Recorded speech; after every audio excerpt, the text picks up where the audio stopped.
Thank you for tuning in to Roll Call. The movie selected is Out of Sight.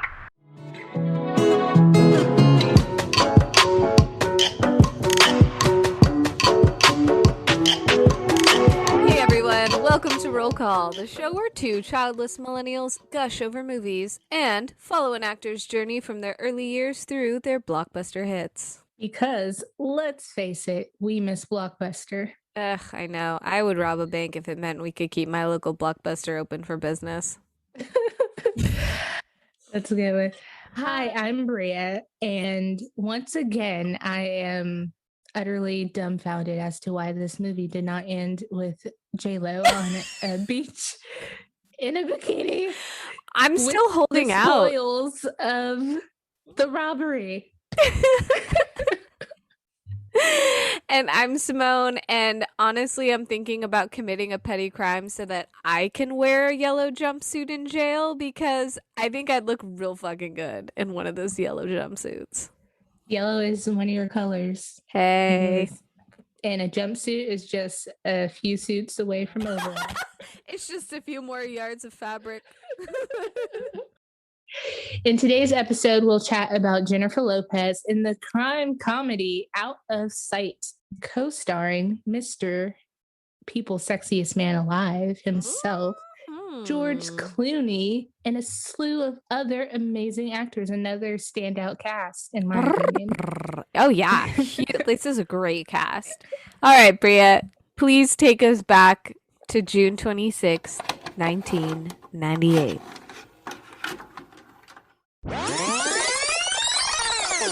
So much was happening in 1998. I feel like it's just one of those years. But big political scandal. The president of the United States, Bill Clinton, and Monica Lewinsky. That scandal was just starting to gurgle and boil up through the zeitgeist. And if you ever downloaded illegal music from LimeWire, you might know the popular phrase from 1998 that Bill Clinton did not have sexual relations with that woman. So that happened. Also, I thought this was relevant to the cause of this little news blurb. The FDA approves Viagra. I just feel like they're related. You know, is that just me, or does that feel kind of late? I felt like Viagra had been around for a while before then. I feel like obviously we were children, but I do feel like it was possible that Viagra came out in the 70s or the 80s or something. And maybe what the 70s and 80s had was just so much cocaine. That was keeping those boners up at that time. That and Quaaludes. Oh, apparently. Yeah. In childhood highlights, the Teletubbies came to the U.S., which, ? They're British? Oh, I did not know that. Oh, jolly old Poe. I don't know. That's true. Tipsy, Bola, Tipsy Winko. Tipsy Winky is the epitome of a British name, actually.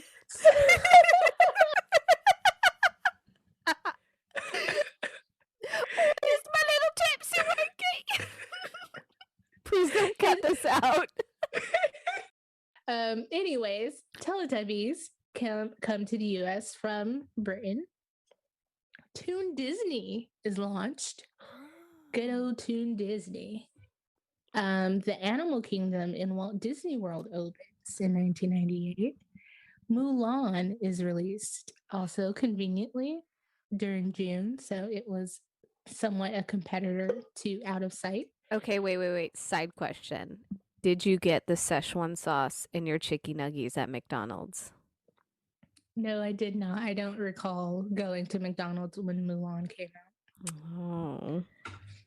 I just remember that was huge because there was something else besides honey mustard and their sweet and sour sauce and so, barbecue sauce. Yeah, and ketchup. And they're have some cultured Szechuan sauce with your chicken nuggies. Which missed opportunity 2021 Mulan Mhm. live action has come out. And why didn't we bring back the Szechuan sauce for the chicken nuggets? McDonald's, shame on you and Shame shame on on you. your kingdom. In other cartoon related news, the Powerpuff Girls premiere. Oh. Sugar, spice, and everything nice. Are you more of a Bubbles, Buttercup, or what's your Powerpuff Girl?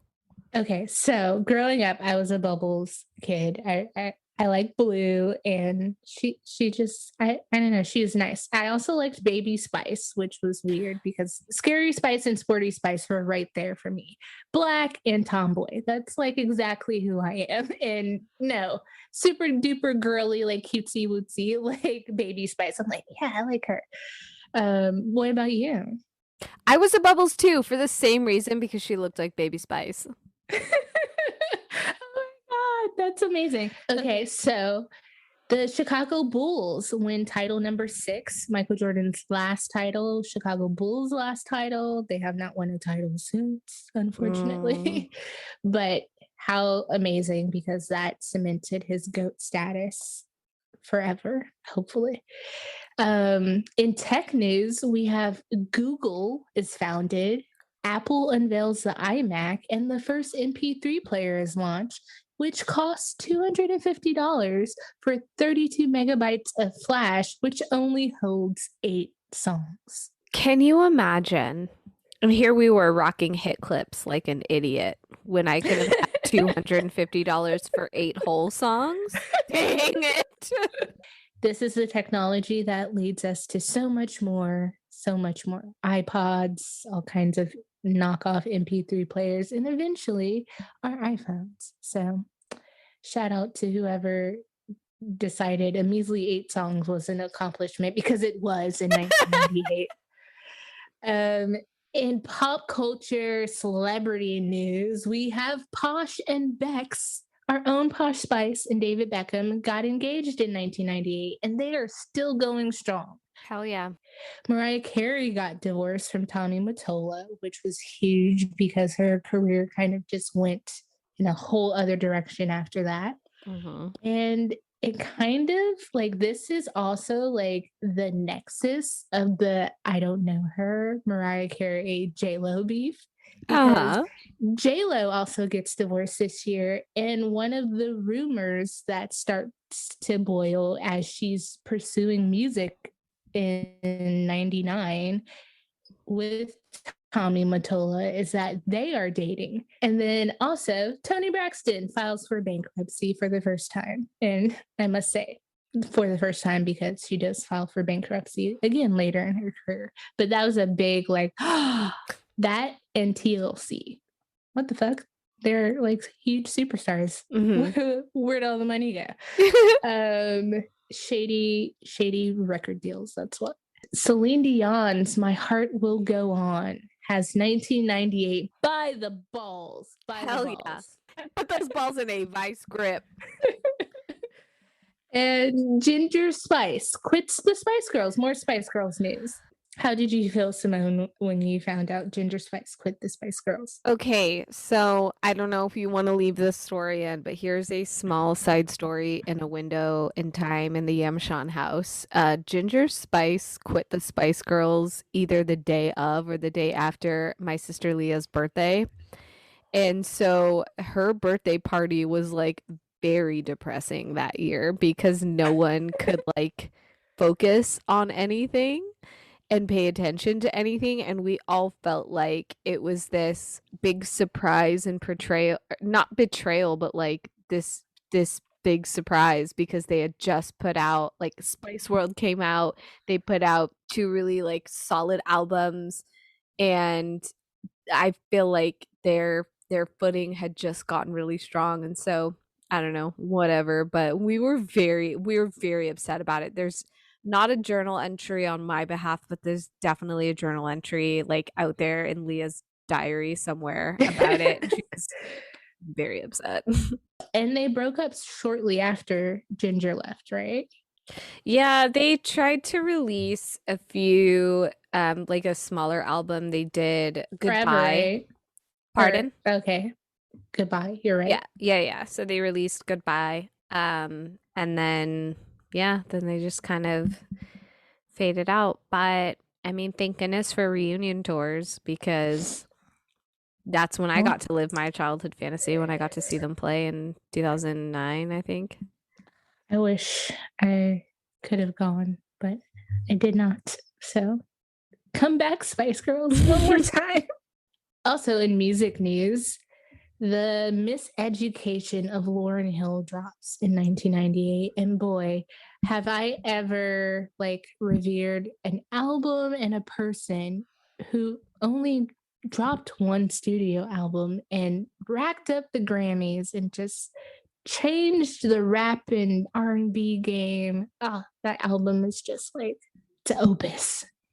And in other music entertainment news, the mecca of all after school experiences besides 106 in Park, TRL premieres on MTV in 1998, and just so many iconic moments.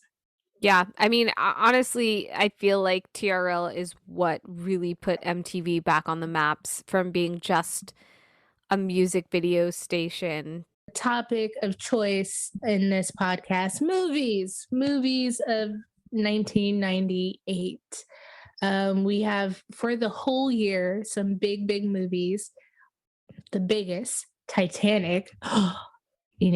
Simone loves Titanic. I don't want to get her started on Titanic, but just know that she is clinching so hard right now to not just dive off into Titanic land. Another big blockbuster with an amazing movie song, Armageddon. And I don't want to miss a thing. Exactly. Who cannot? That's exactly what I think of when I think of Armageddon. Saving Private Ryan, one of Tom Hanks's most amazing movies. Godzilla, which ironically 2021 has blessed us with another Godzilla movie. Hilarious. You need to watch it. Okay, it makes no sense.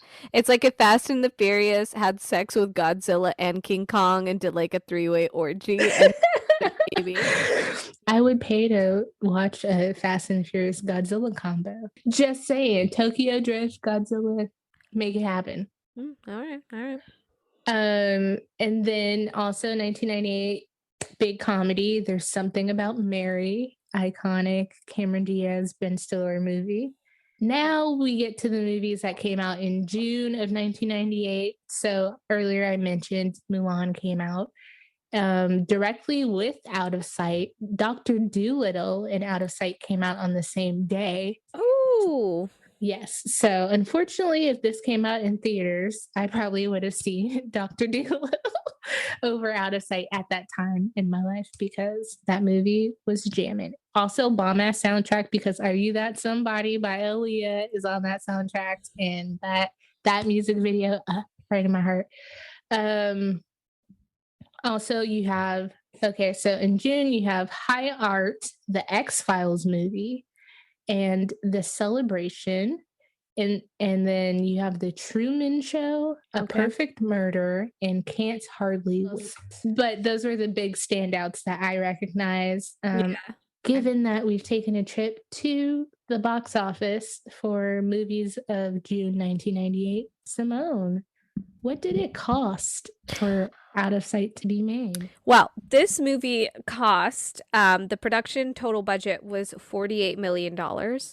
Opening weekend gave us a $12 million gross. However, this is one of the first times that we've seen in a movie that we've reviewed on this show where the total gross worldwide beats the cost of what it makes, because after running in the theater worldwide, it ranked just short of $78 million.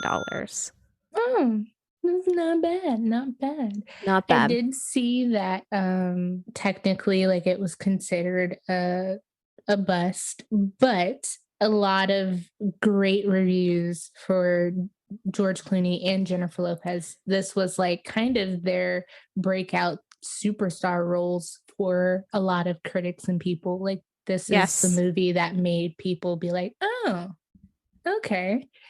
Which doesn't apply to me. I don't know about you, but what did Roger Ebert think then, since we're talking about critics and reviews? All right, so Lil Raj, do you want to guess out of 5 stars how many stars he gave? Um, so I know there's a general consensus that people like this movie. I'm going to say he gave it, I don't know, Roger's all over the place sometimes. I'm just going to say 4. He's a wild card.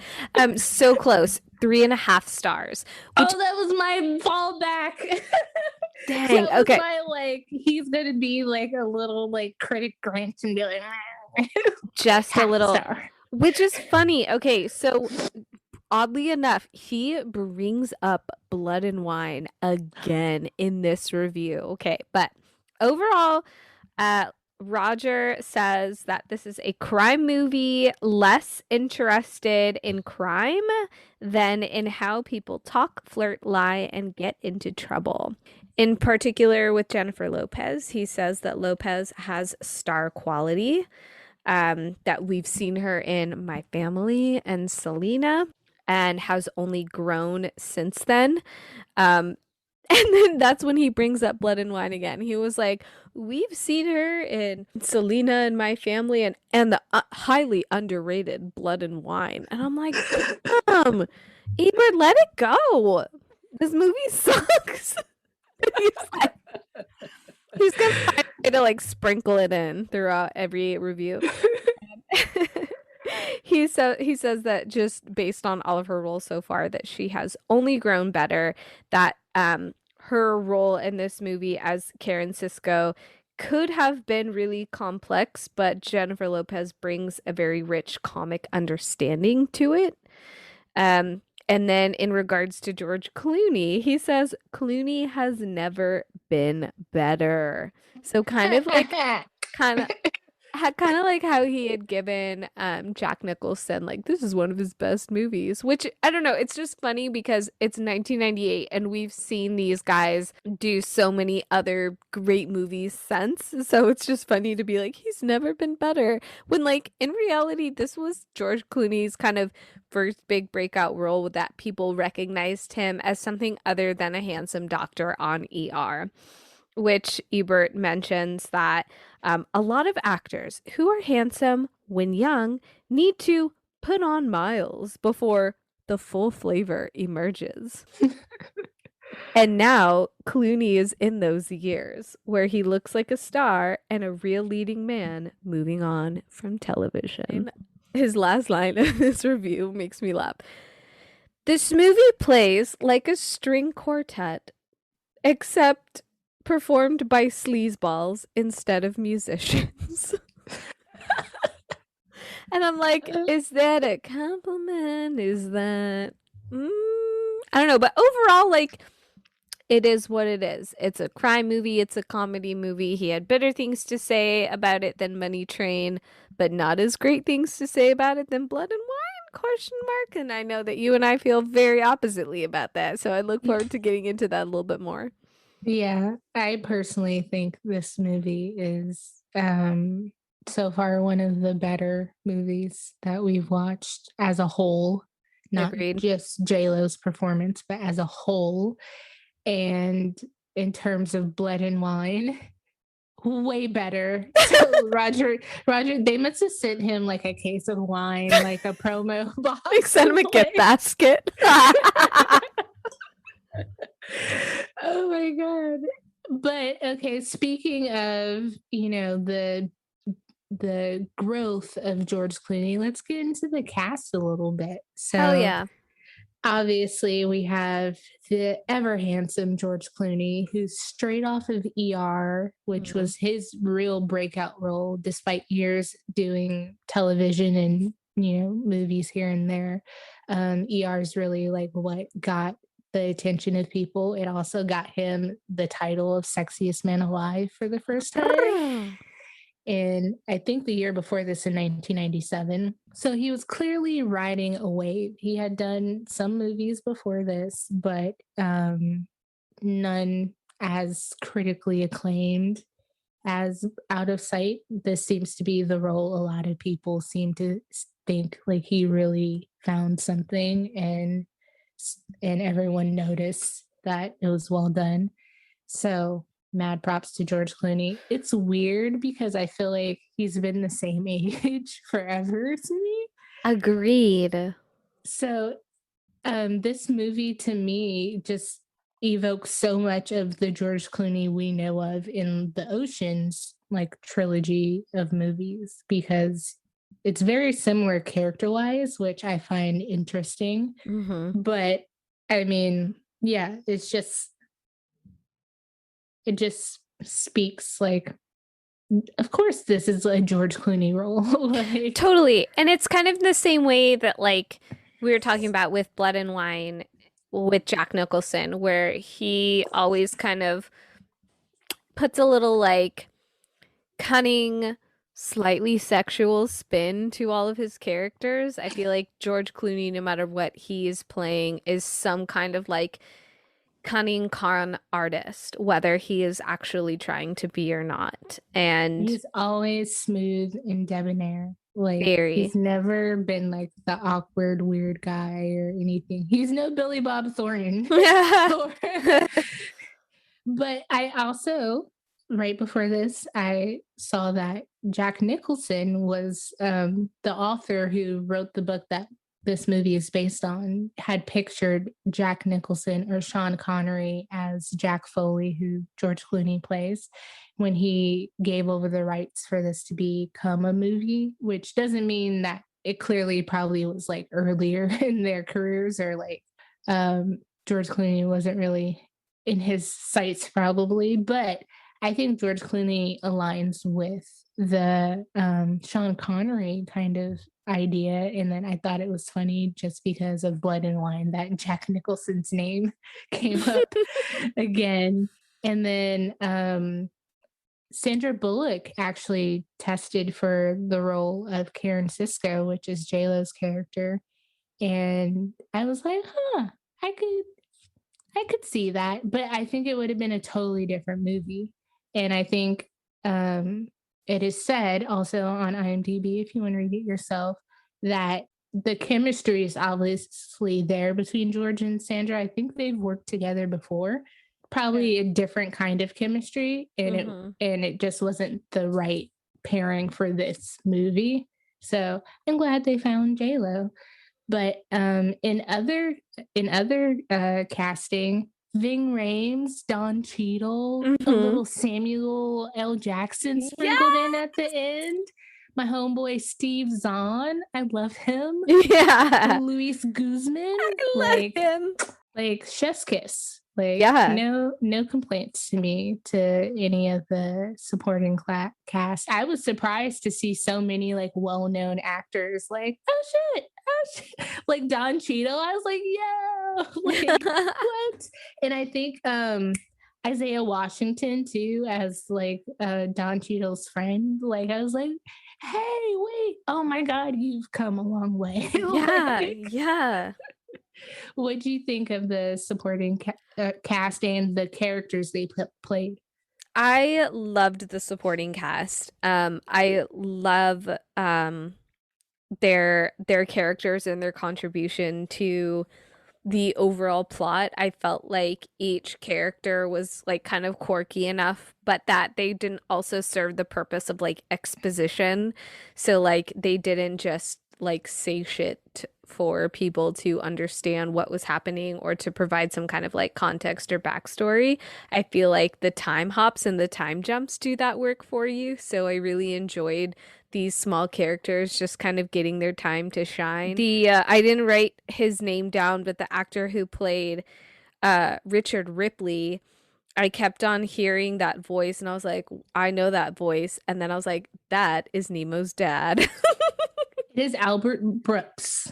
who Yes, plays Albert Richard Brooks. Ripley. Thank you, thank you, thank I you. did not know that. What? That's Marlon. That's Marlon, And baby. So interestingly, so you had mentioned that this was a adaptation from a novel written by Elmore Leonard, and many of his movies, or sorry, many of his books have been turned into movies. One being Jackie Brown, directed by Quentin Tarantino, that came out the year before.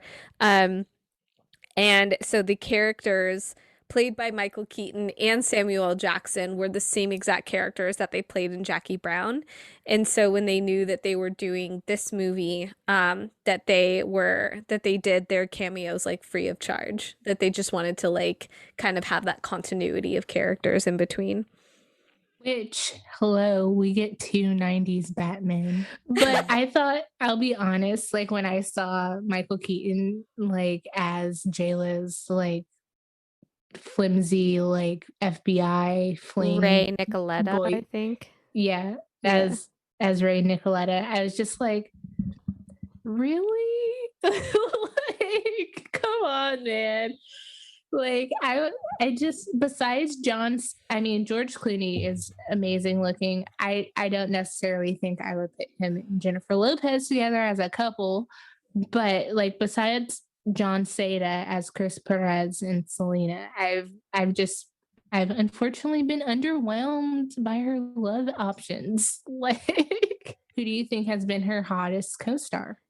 I think out of all the movies we've seen, even though I never fully hopped on the George Clooney train, I can look at him and appreciate his handsomeness. I think he's someone who has aged well and who has someone who's also been like fairly non-problematic throughout the years.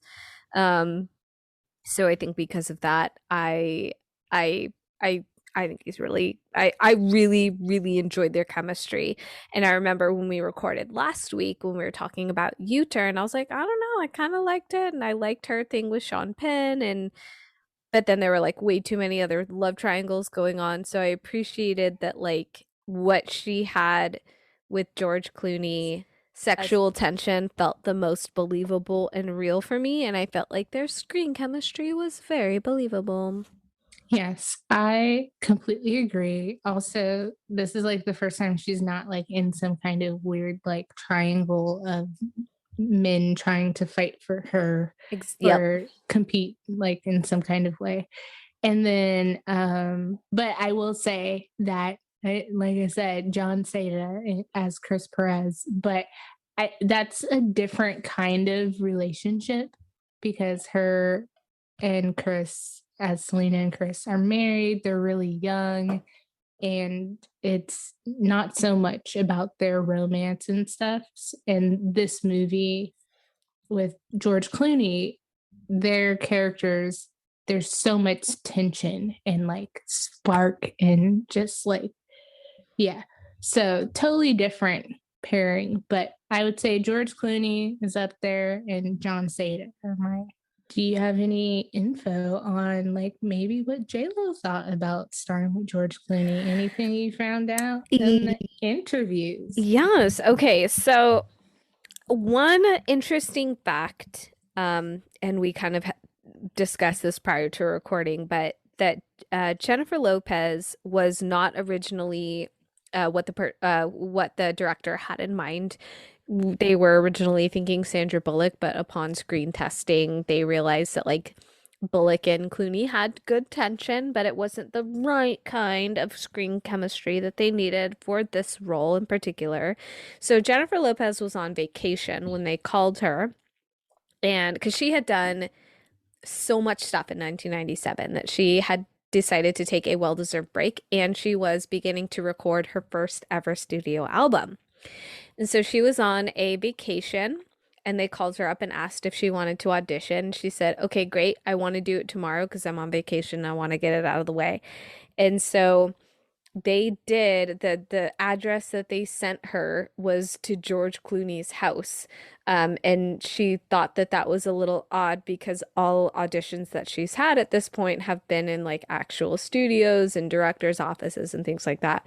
So Jennifer Lopez was cast officially once she completed her screen test with Clooney, where they reenacted the infamous scene in where they're lying together in the trunk.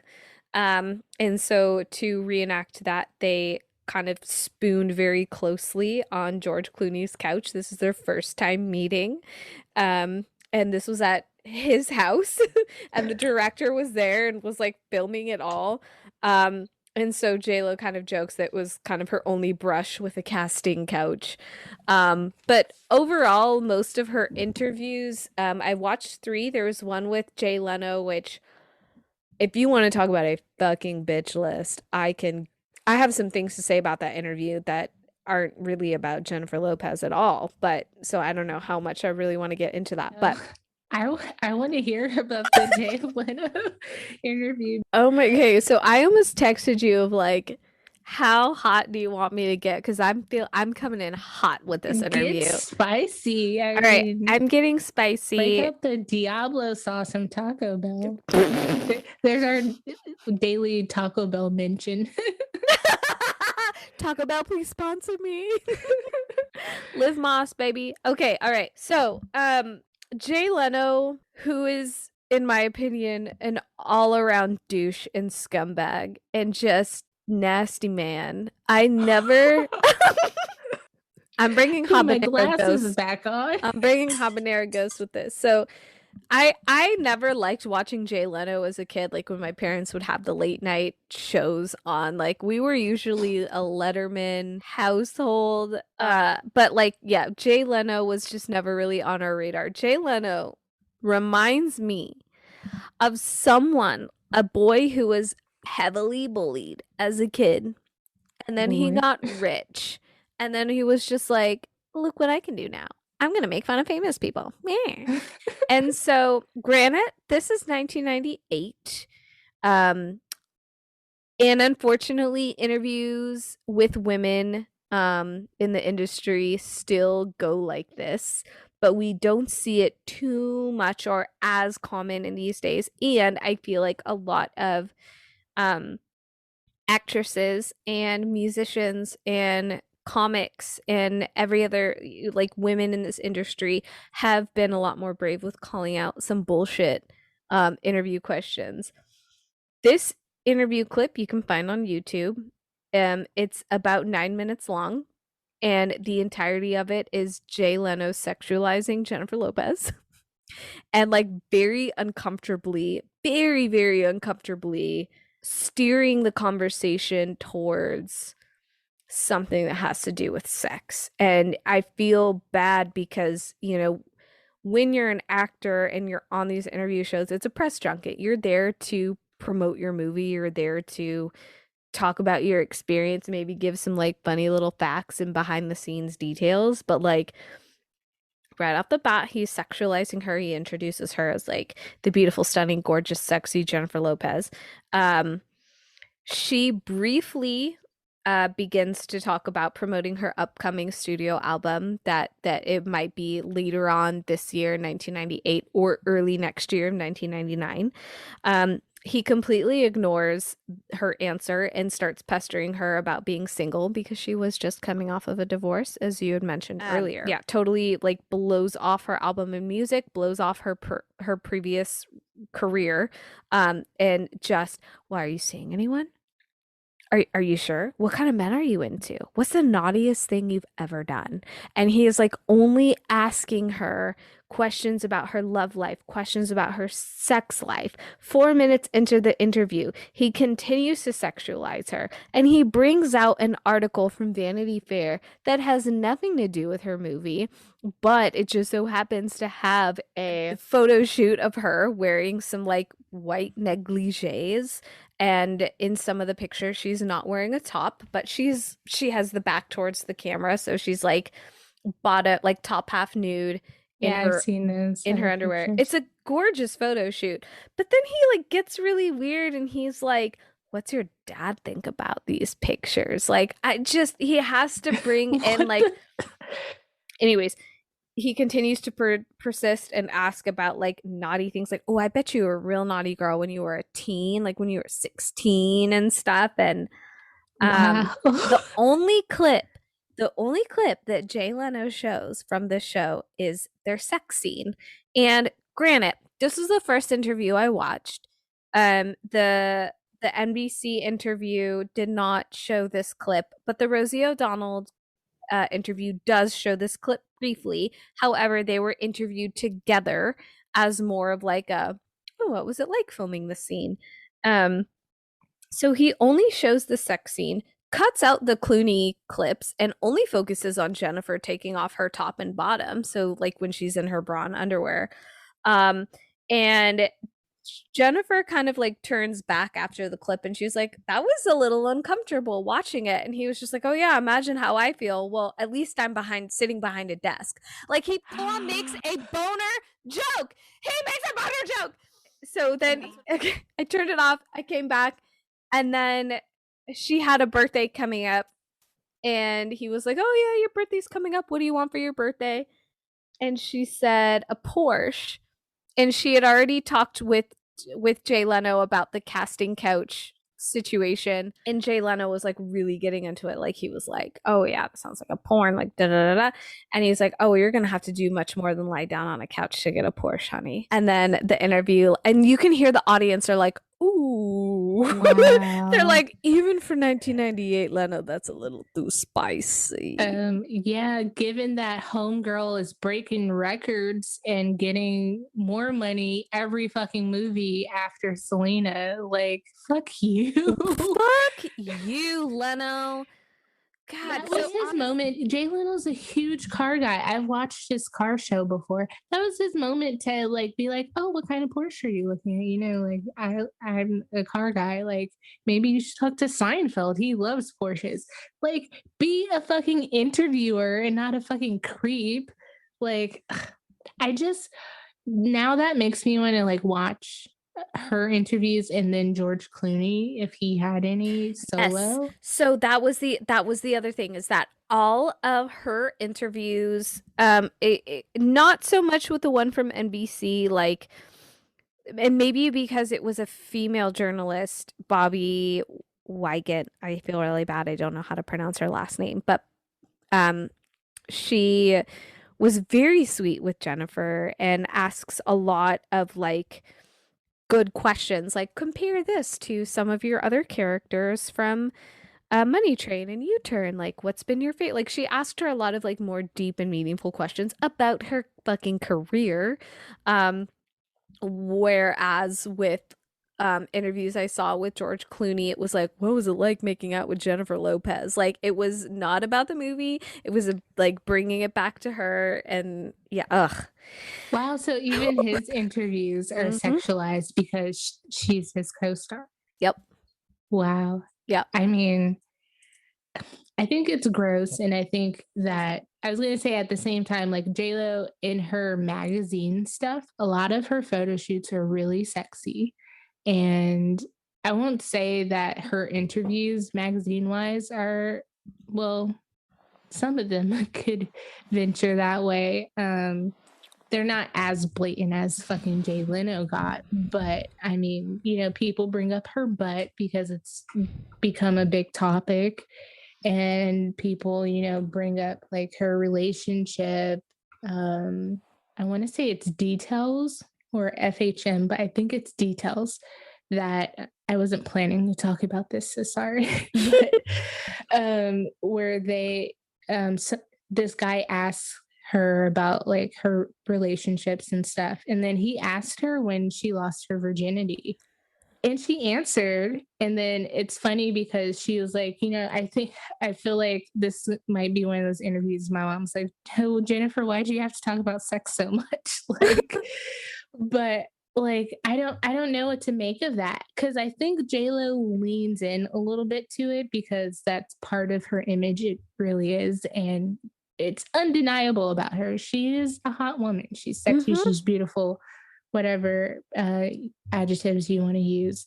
But at the same time, like especially interviews like Jay Leno and those late night talk shows, they only have so much time with those people. And so as an actor, whatever you're there to promote, you only have so much time to hit like the things that you need to get out about the movie. But at the end of the day, they are there also to do a job. Like, they're not there just to shoot the breeze with you and like kick back. Like, they're being watched and filmed, and people are making judgments based off their appearance on your show.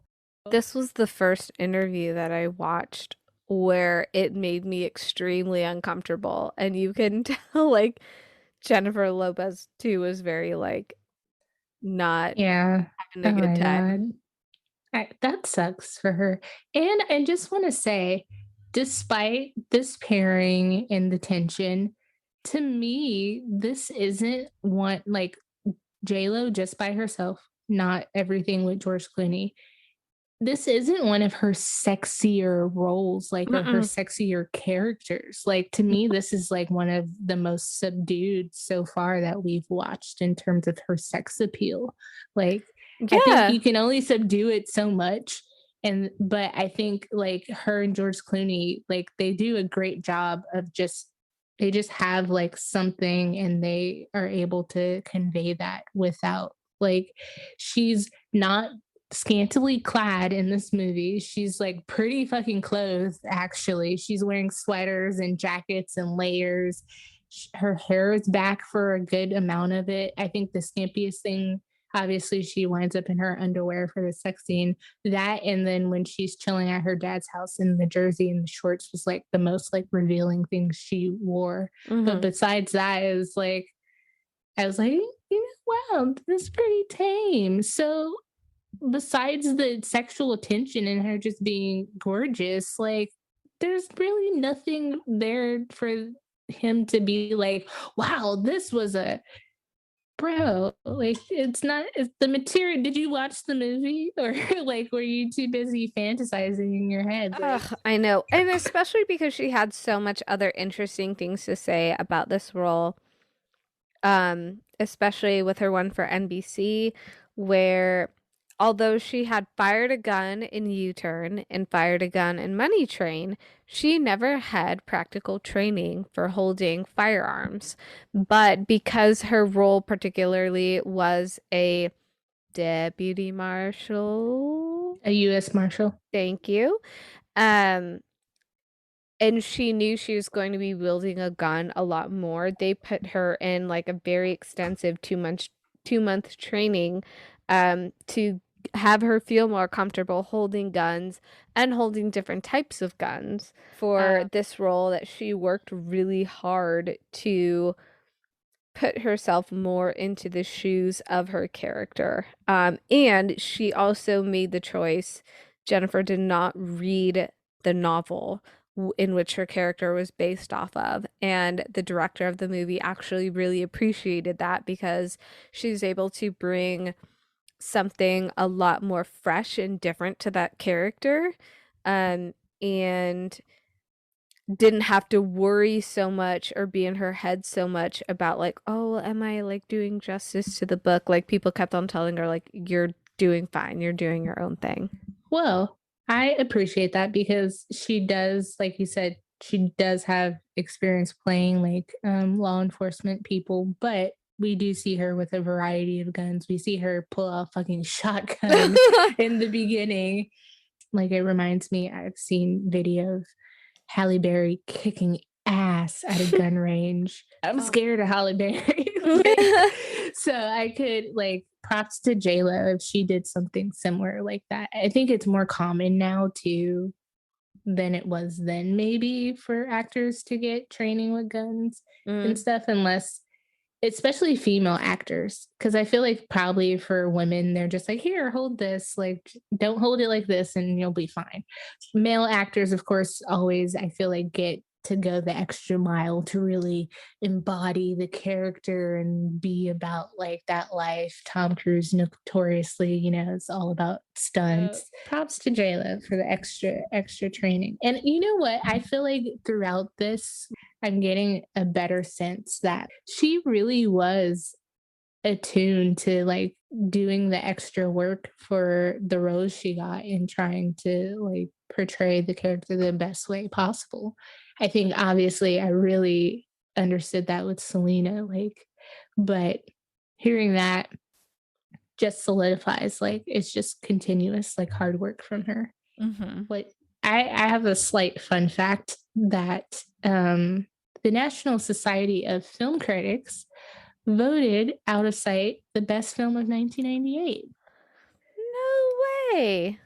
Yes, which for a flop, like again, critical acclaim. Yeah. So, No, I know this didn't get like Oscar nominated or anything like that, but I mean, for besides Ebert's review, I kind of steered clear of a little of like other reviews, but just based on like the wiki page and IMDb, like most people thought pretty highly of this movie. yeah, and this is a film critic award, so Yeah. and let's not forget 1998 Titanic came out. So Technically it came out in 1997, but it was December of 1997. oh, Most of its box office grossing was in 1998, but that's okay. that makes sense. Well then. But I mean, high praise. And Steven Soderbergh also won for best director, and then Frank for best screenplay from the same Film Critics Award, the National Society of Film Critics. And then Entertainment Weekly voted it as the sexiest film ever on their 50th sexiest movies ever poll. And they also ranked it number 9 on their top 25 modern romances list, which I was like, huh, really? I don't necessarily see this as a modern romance, but I mean, I thought U-Turn was gonna be a rom-com. And I feel like this was more of a rom-com without being a rom-com. I felt like the romantic chemistry was a lot better in this one.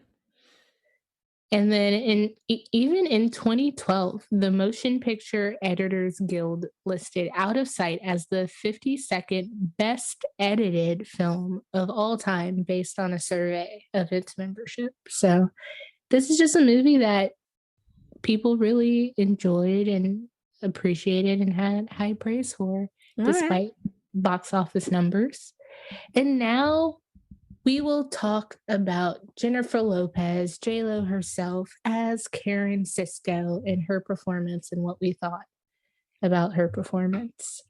And I mean, personally, like I said, I think this is one of the more subdued in terms of hotness, like just being like on 10.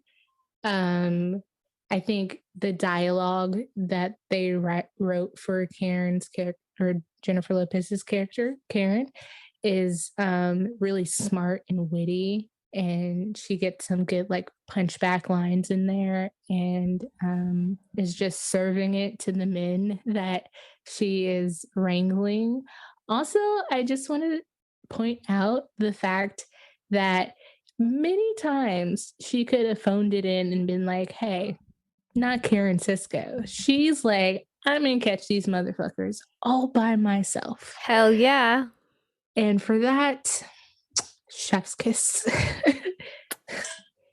And I want to say, I feel like I've mentioned this before. I'm very much a movie watcher where I'm like, come on, if you just didn't do that, then we wouldn't be in this situation. This movie was not one of those movies for me. I thoroughly just watched it and was just like, oh, wow. Oh, so that's what, that's what they're, it was well planned to me. Like everything made sense. Any errors or gaffes, like I was okay with.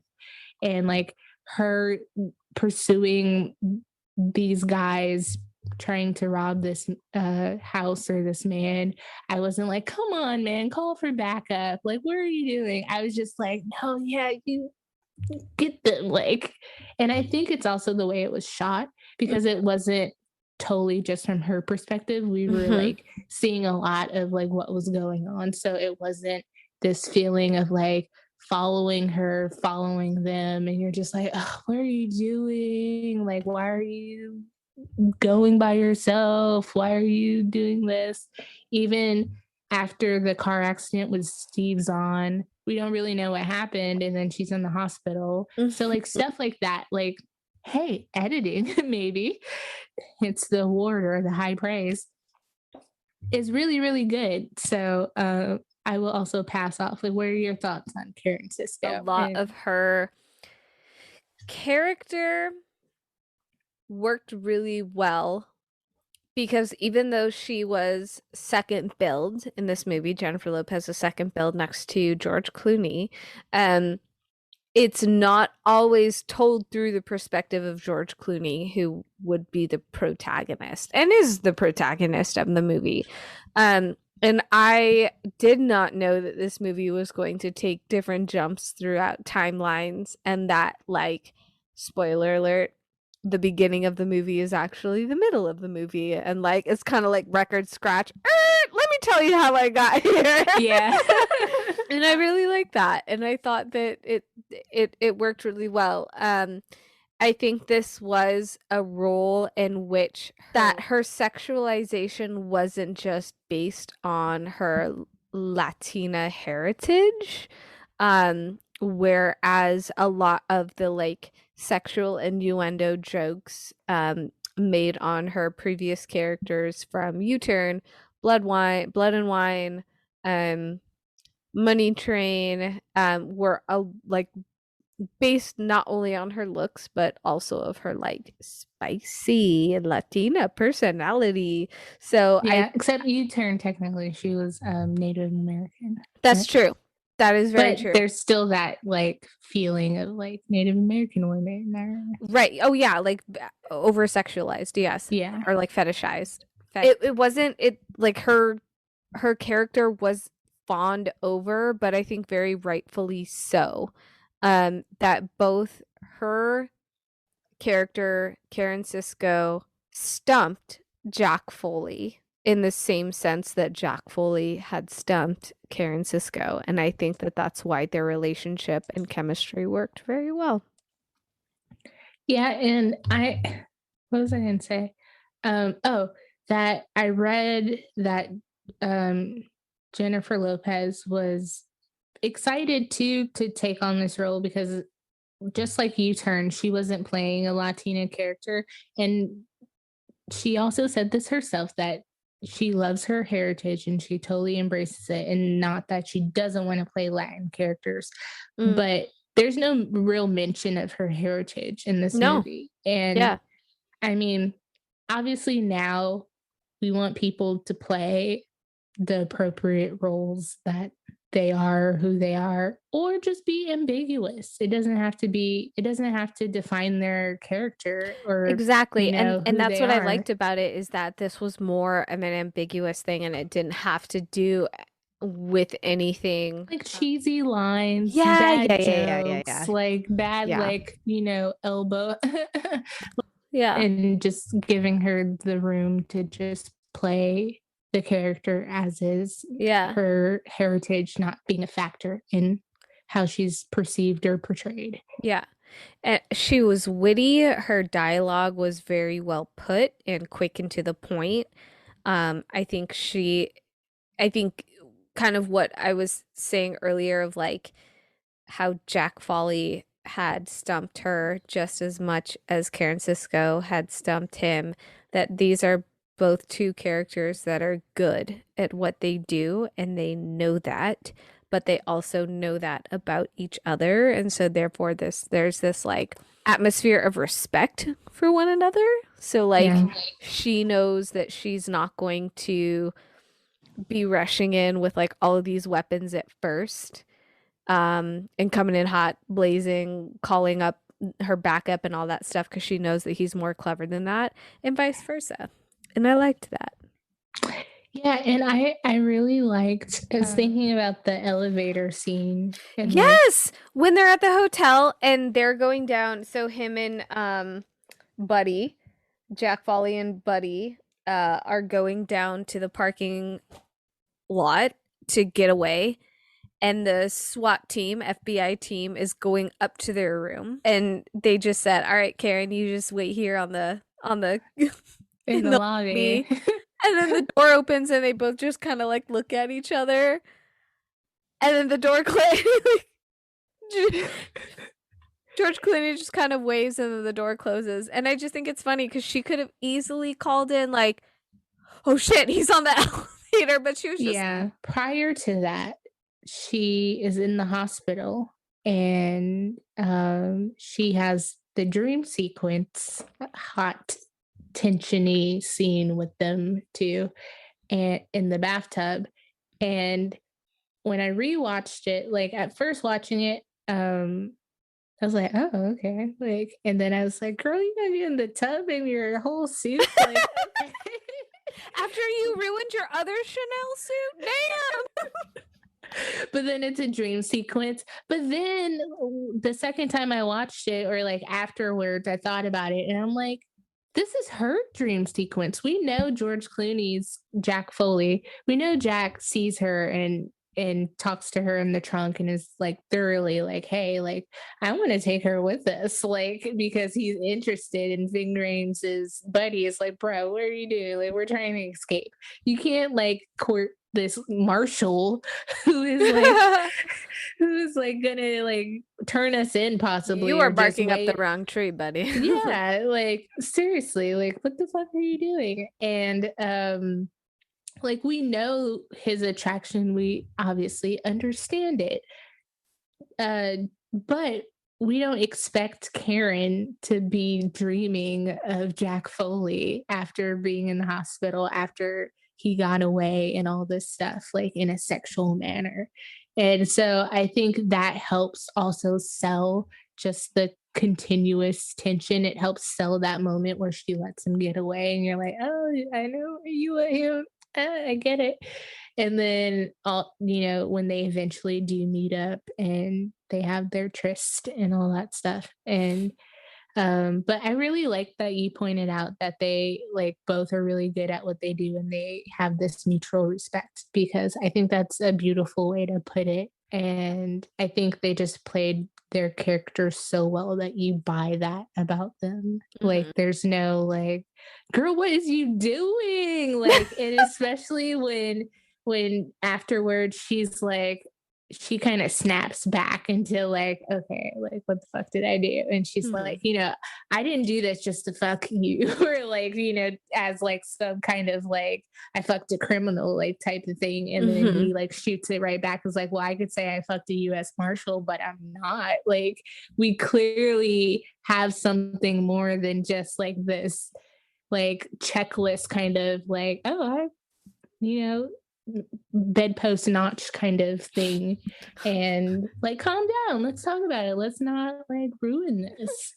So like how do you, because again we've mentioned already she's played law enforcement characters, how do you compare this to something like Money Train, where she's a cop and she's unfortunately stuck between kind of these two guys with their own shit going on. Also, we just watched U-Turn, which is like very much kind of similar to Money Train. She's stuck amongst all these men and she's really sexualized, to like something like this where she's empowered, a member of law enforcement of some kind, and like the sexuality is not overt, but it's very much implied in a very intelligent kind of way.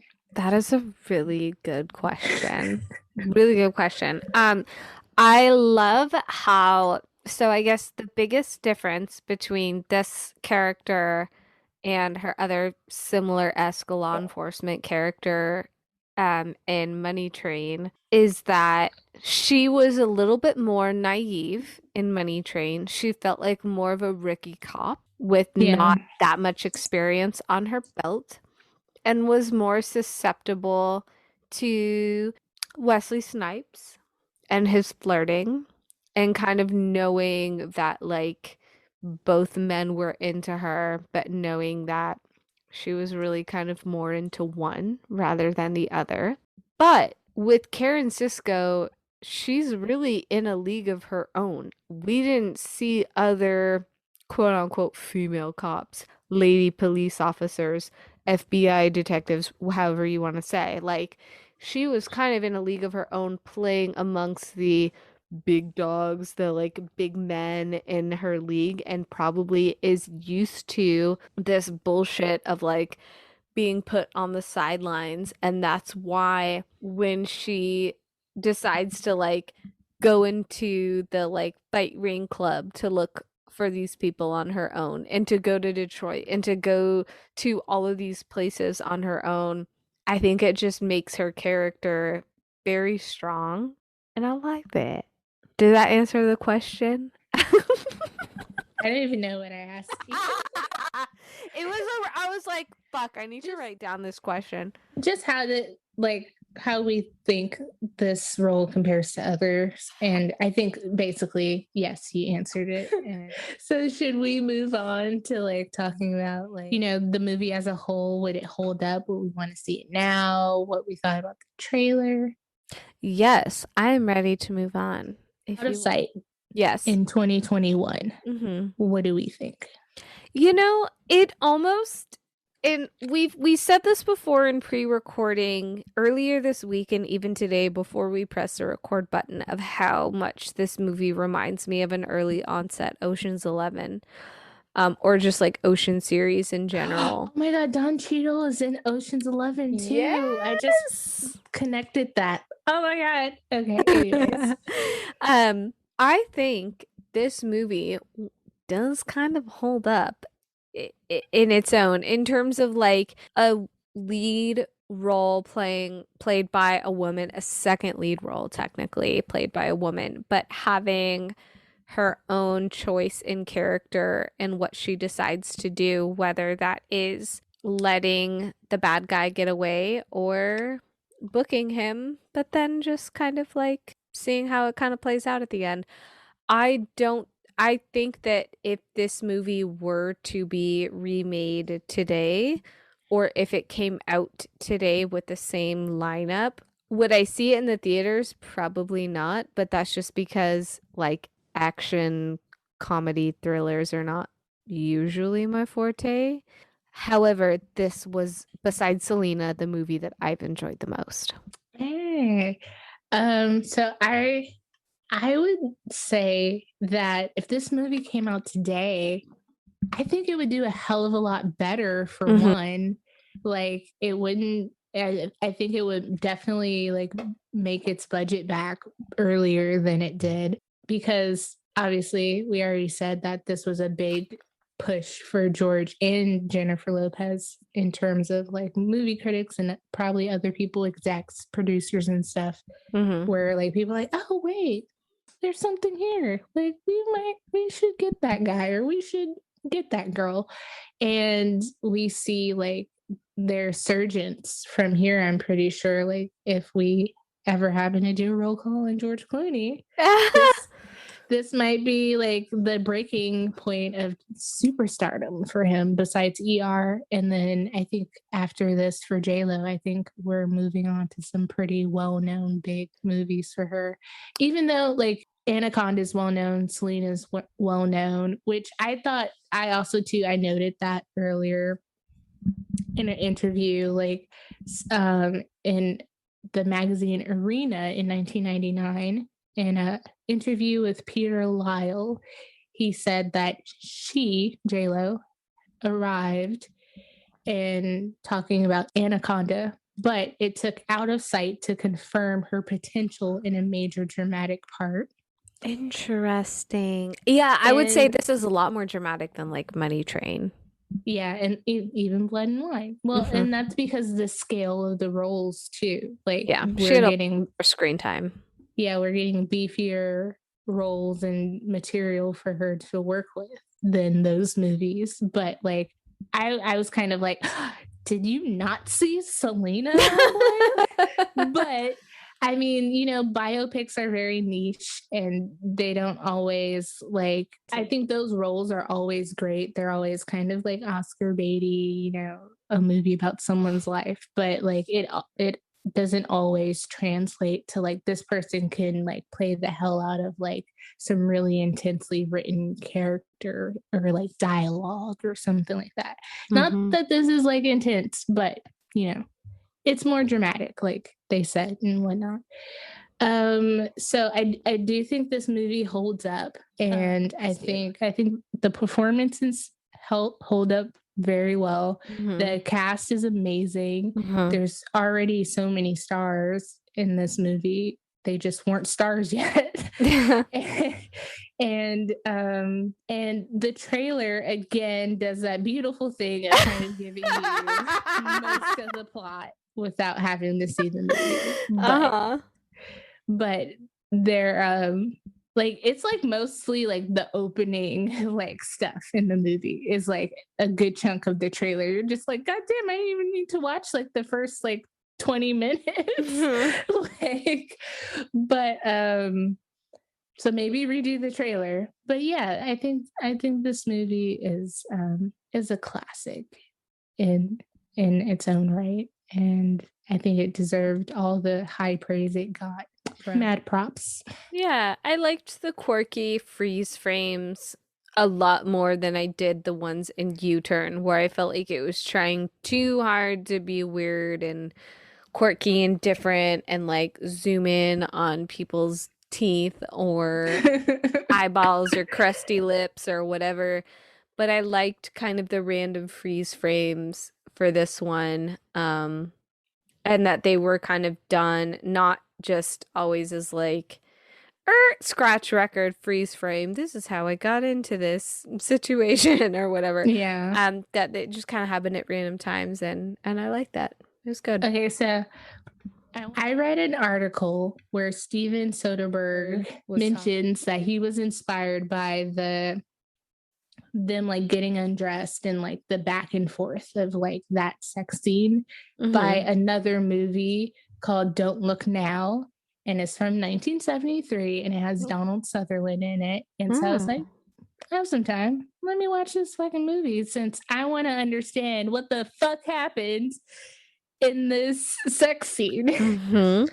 So I wasn't really watching the movie. I was not paying attention really, and then the sex scene comes on and I pay attention because it's like one of the most graphic sex scenes I've ever seen. For 77, really? 73, yes.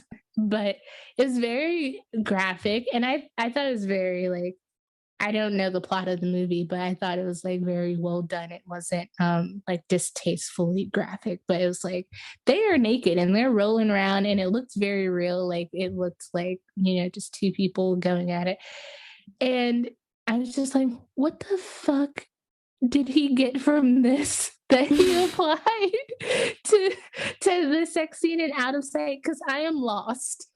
There was none of this in there. And I had to read another article where he says it's more so like them like getting undressed, because in the movie too, like after the sex scene, I think there's like them getting dressed afterwards, and it's like him like putting on his like dress shirt and his tie and stuff, and then she's like in the mirror like doing her hair and all this stuff, and it's like very back and forth in that. And I think that's what it was. But like, I'm telling you, doing that research, I was just like, what? Like, how do we watch this? And then we get that as a result of being like, yes, this is my inspiration. Like, don't ever tell anyone that again, Steven Soderbergh. Like, just be like, yeah, I was inspired by a few movies from the 70s. But what did you feel like the sex scene was sufficient? I'm sure you will say yes. I did. And there's something that I kind of really like about loose white, like stiff boxers. Don't ask why. But so this was one of George Clooney's like first ever filmed sex scenes, even though he had quite a bit of a repertoire.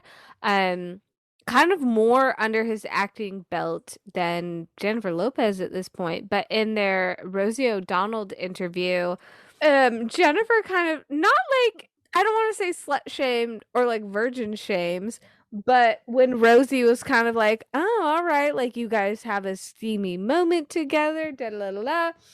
And J-Lo was like, well, this isn't my first sex scene, unlike some other people on the set. And drags Clooney, which I kind of like. I thought that was really funny. Did that like before, like sure, his role on ER and some of his other smaller roles were like he's a pretty boy, he's hot, whatever. But this was one role where he like had a full committed sex scene.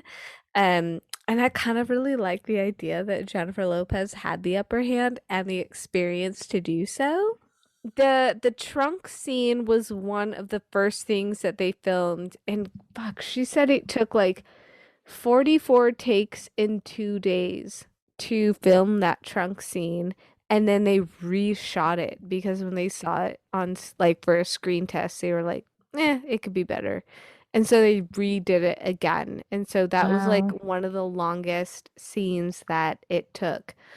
I'm also curious how they shot that. Like, were they legit in the trunk and like the back seats were like cut out or something for the camera and They stuff? were, yeah. Or at least that's like what Jennifer and George had said upon interviews, because Jennifer was saying like, God, it like really sucked to film that because like my neck was in this like really awkward position. Um but yeah, no, this was like as the prude, this was a sex scene that I thought was very tastefully done and added something to the plot, because now that they have consummated their relationship, that they have like had this like special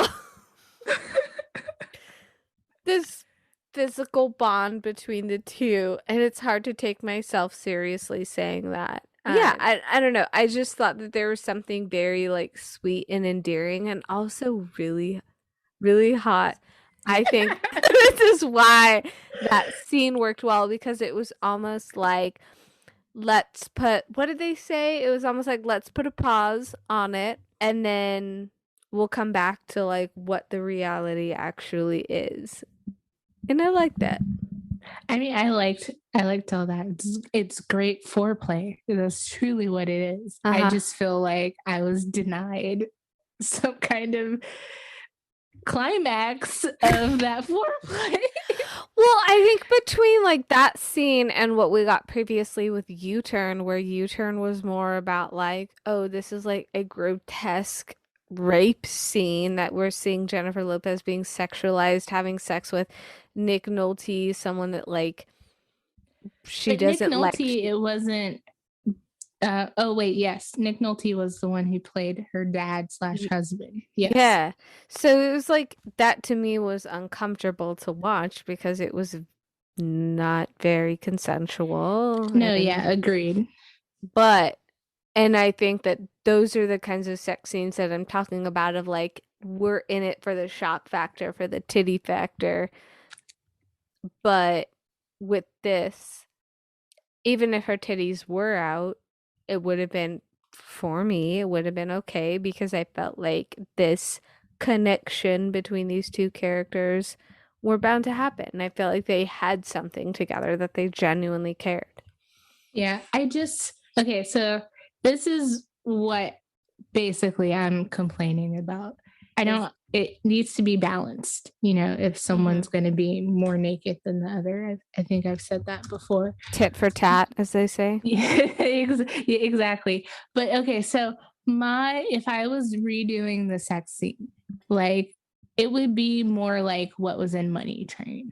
Like that wasn't like overt nudity or anything, but they're doing it. I know it's just more implied in this movie, and I feel like Money Train, it would have been better suited if it was just implied, because it was way more actiony, and it was just like, okay, so I guess we're gonna do this because we need to fill up like some of this movie. Money Train sex scene felt almost like a softcore porn, just maybe because of the musical soundtrack that they put in the background and then the audible moans that they probably ADR'd later. No, I'm trying to picture it in my head, and I mean, I didn't think that was softcore pornish. You need to watch this fucking 70s movie. I thought you were going to say, you need to watch more softcore porn, baby. If you think that's softcore porn.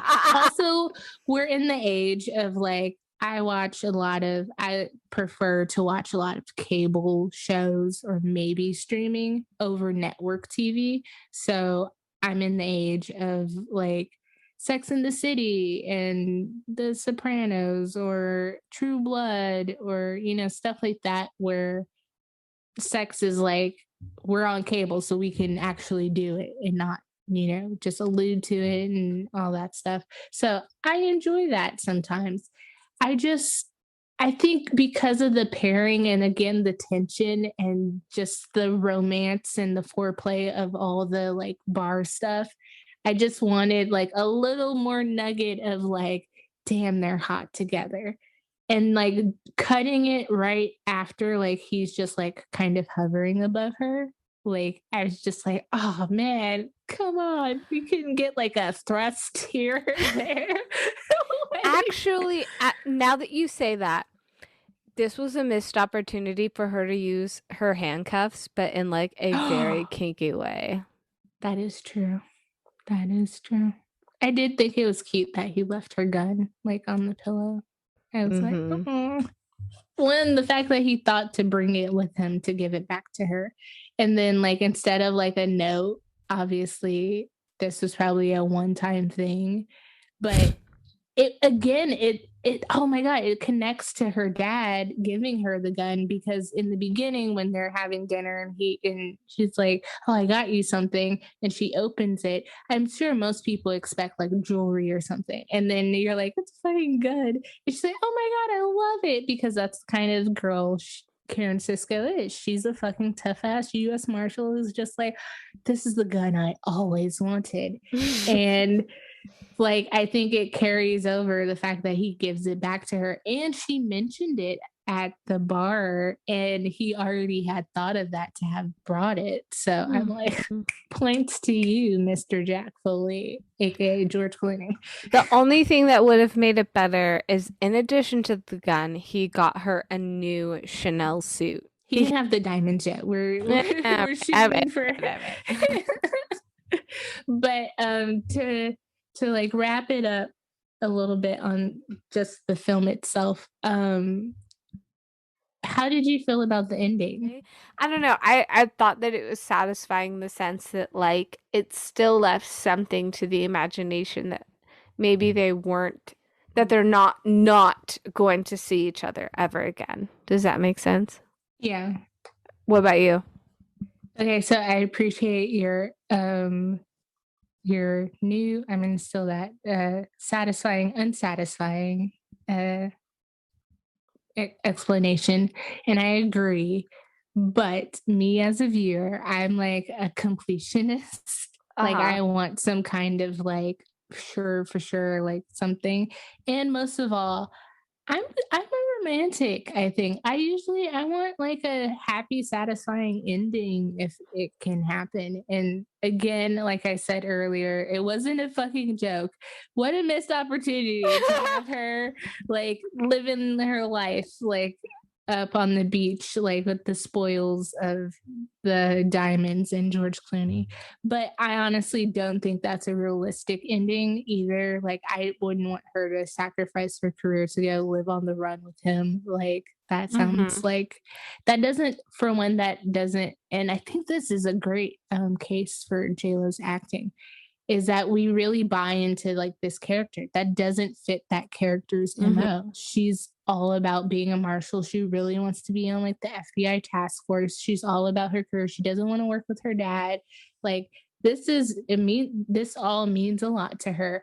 But the little small romantic sacrifices that she made for him, like you want her like to get it all, and unfortunately life's not like that most of the time, so it makes sense. But like I did like the hint that maybe he'll break out again, and I don't know if that means like one more little like goodbye and then he's gone forever.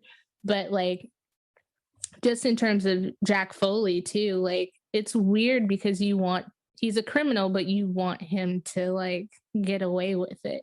Oh yeah, And I mean that's like the definition of an anti-hero, right? Like he's yeah, the protagonist of the story. He's done some bad stuff, but still you're rooting for him.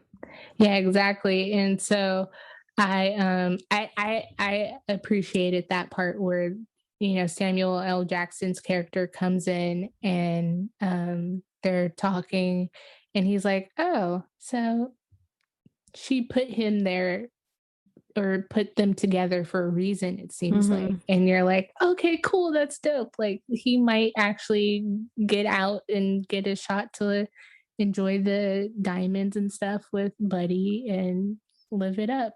I wish there was some way for them to do it together, but that's not going to happen. So it is completely unsatisfyingly satisfying. And I would love a little jump towards the future to see what happens. Did he escape? Did he escape and get away with it? Even if Karen is not in the picture, just like knowing that Jack and Buddy are like living their best life on some remote island or wherever they decided to go, Ibiza, I don't know. Yeah, let's But see them in a bikini.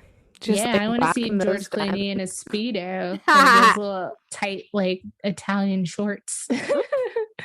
Ving Rhames has a great body too, so he is buff as hell. So, on that note, let's wrap this up with the movie snack spread cocktail hour minute. I feel like we're going to say the same cocktail. I feel like you already know the cocktail. You want to say it on the count of 3? Okay. 1, 1, 2, 2, 3. 3. Bourbon. Okay, so props to Karen Cisco for ordering a bourbon with a water back, which is so a neat means no ice, no water, no nothing, just whatever that is. And then a water back is with a separate glass of water. Oh, okay. So like a chaser. A chaser of tap water. How lovely.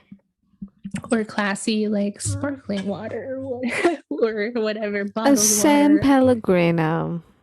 I would like a water back with Evian, please. All right, so both of us agreed that we would choose bourbon for our drink. What would your snack be? No, but I mean, if it's going with the movie, yeah. That was the only thing that I really felt inspiration from, because George Clooney had his like little match, like lighter trick thing that he would do. And other than that, I didn't find a lot of drinks that I could make from innuendos from the movie. And since she said bourbon, I was like, that's it. That's my drink. What would you choose for food? There wasn't very much food in this movie. But I'm gonna go with probably like a great Cuban sandwich, since we're like in Miami a little bit, and I'm sure there's amazing Cuban food in the vicinity. So just that sounds like a great combo. Or I've been hearing a lot about Detroit style pizza from Jessica. So maybe some Detroit style pizza. Depends where we are. I don't know Michigan to be known for any other kind of food. I'm sure they are. Is Detroit close enough to Chicago where it would be deep dish? Is Detroit pizza deep dish? No, it's not. It's like square pizza. Oh, all right. And I can fuck with the that. crust is like very like airy or bubbly of some sort. But yeah. All right. All right. It's notoriously square. Let me see. Notoriously square? I feel like that's something that someone would use to describe me at some point. We should open our own Detroit style pizza place and call it Notoriously Square. Simone is notoriously square. Fucking wet blanket. Prove ass. You're just a waterback who can't drink. Oh, the It has a very tender yet chewy, extra crispy crust. And then you've got cheese all the way to the edges. So you got a nice like edge of cheese. What? So I don't know. I'm a prude, but I also have the humor of a 12-year-old boy. So Yeah.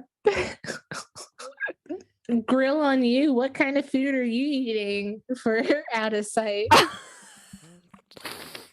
I provided 2 options. You did. You provided. I would go, okay, my drink is bourbon. My snack would be, oh, I don't know. I really didn't get that far. Normally this is After something that bourbon, what's truly on the menu is that.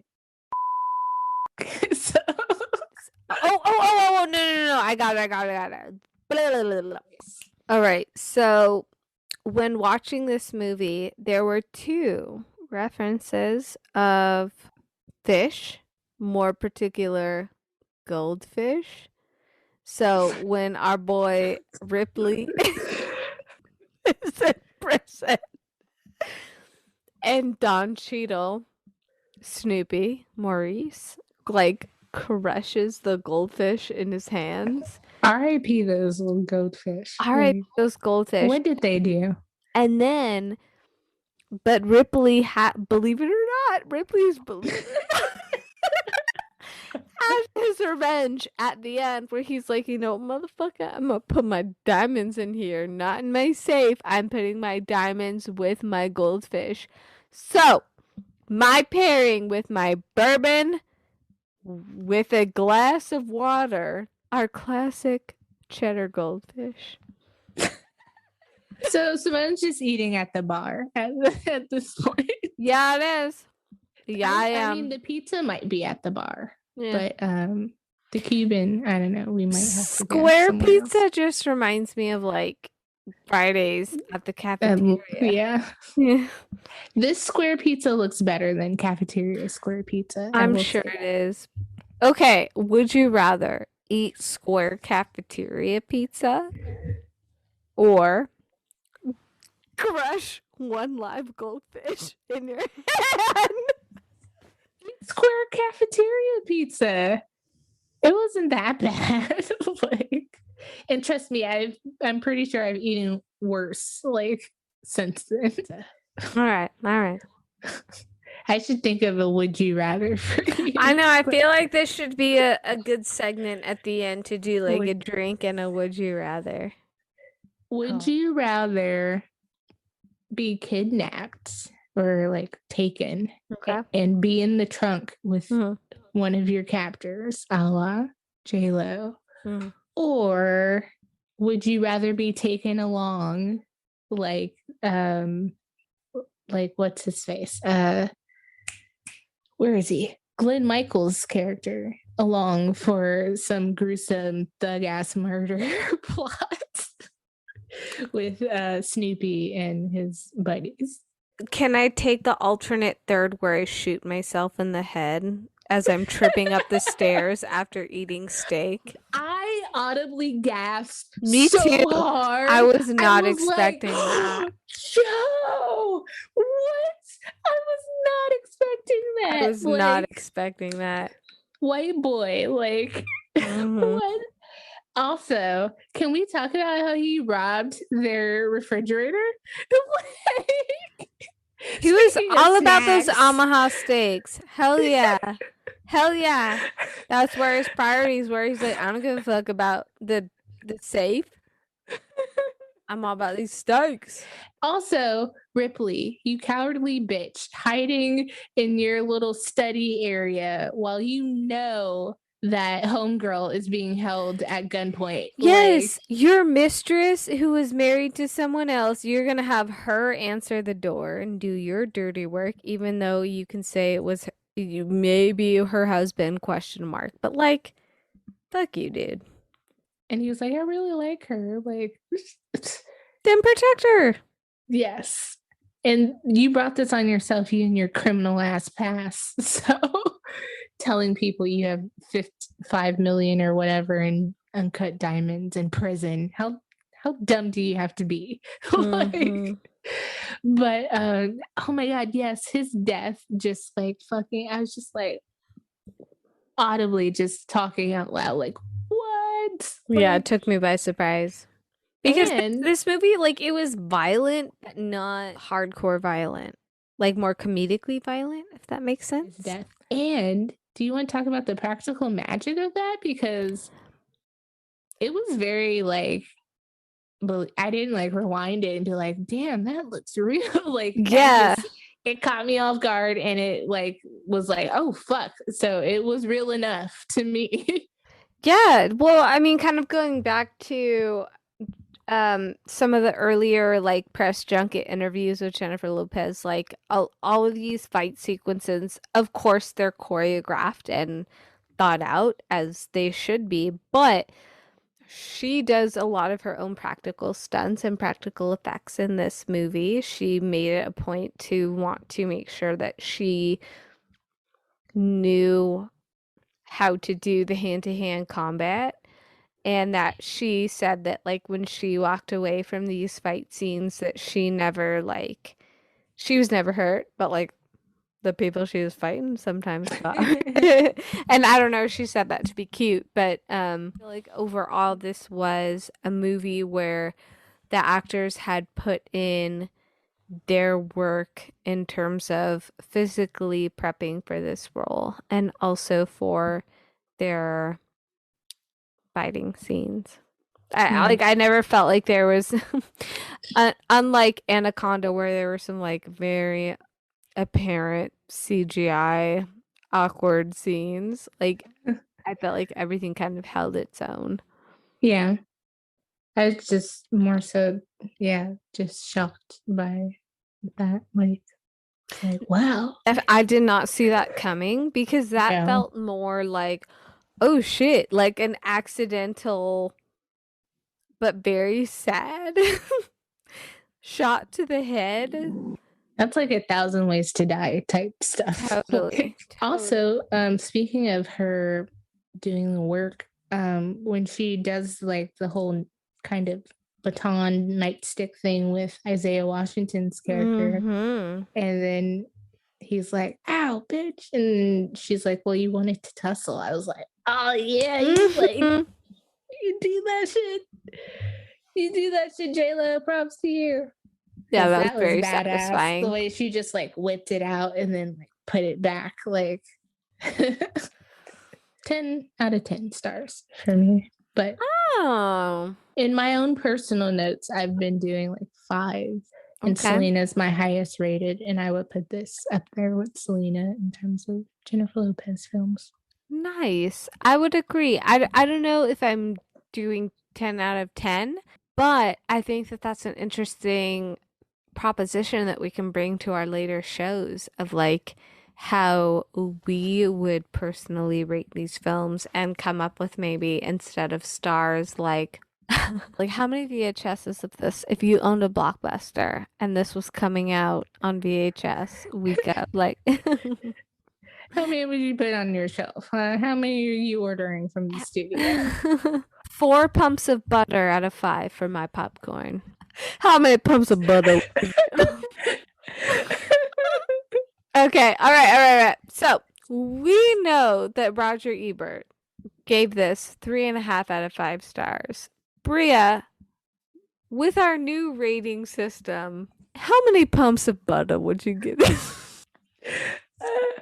I'm gonna go with a nice, solid, hard 4 pumps of butter. Solid and hard 4 pumps. I would also give this a solid hard 4 pumps of butter on my jumbo tub of And not sloppy, like a full squeezed down pump. Okay, I like that. We gotta keep the pumps going. All right, guys, thank you for listening to this week's episode. And to the people who stuck with us so far, again, come back for another episode of the great value version of Inside the Actors Studio. But seriously, if you like us enough to stick around, take another deep dive down this IMDb rabbit hole with us, baby, as we discuss Ants and The Cell next week. And on that note, if you've got nothing better to do, go figure out a theme to watch a bunch of movies you've never seen. I'm your host, Simone. And I'm your host, Bria. And this has been another episode of Roll Call. And cut.